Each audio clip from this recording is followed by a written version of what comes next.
Hey everyone, Tim Schofield here from QBKing77.com.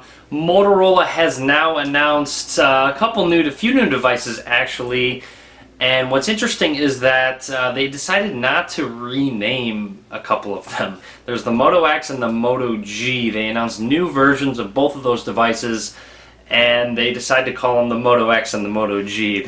They didn't change the name whatsoever, which can confuse people, so you can refer to it as the 2014 Moto X, for example. That's probably what I'll end up doing. So anyways, like I said, they have announced a brand new Moto X. This is the original Moto X right here.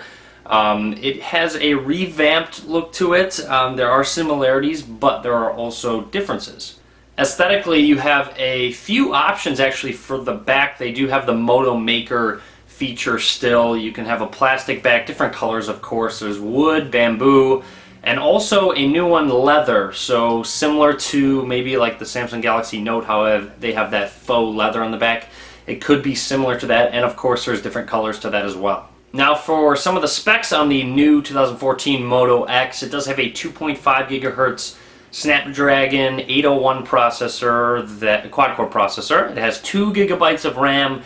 You have the option between 16 and 32 gigabytes of internal storage. I do not believe there's a micro SD card slot, unfortunately. The original Moto X didn't have one either. It has a 2300 milliamp hour battery, and on the back there is a 13 megapixel camera. You'll see it is an updated camera. It does have a ring flash, so it has a ring around it, and the flash, it flashes from two sides of the lens actually. So it should help with the sensor and take better images while using your flash.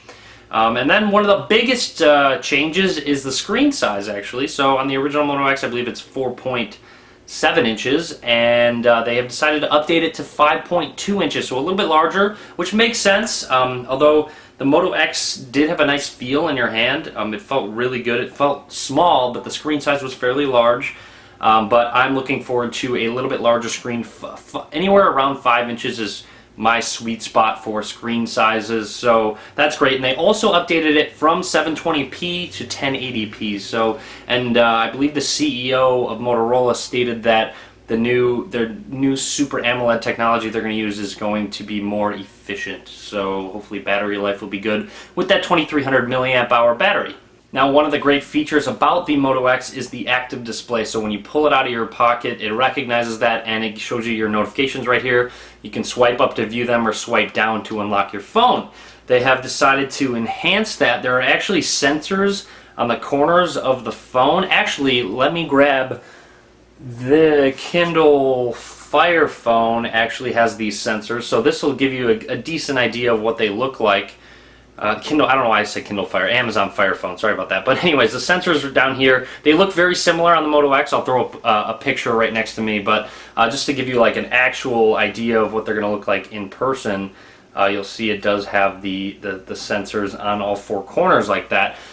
It is an infrared sensor, so what you can do is actually wave your hand over your phone to turn on the screen or unlock it, I believe. So it'll just kind of brings a revamp to active display. So instead of not only when you just pull it out of your pocket, it senses that, but also if you wave your hand over the phone, it's going to turn on the screen as well and view your notifications, etc. So just kind of making it easier, more, I guess, hands-free of touching the device to quickly view notifications and decide whether you want to actually pick up the phone and respond to them. And then finally, of course, with the Moto X, it does run essentially stock Android. There are a couple Motorola implemented features, but it is not intrusive at all. Of course, like active display is one of them. So they're mostly helpful features that Motorola adds, so it does not feel bloated at all. So it's essentially stock Android, and they do a great job at updating their software on time, so you know when Android L comes out, Motorola is going to push out an update to the 2014 Moto X,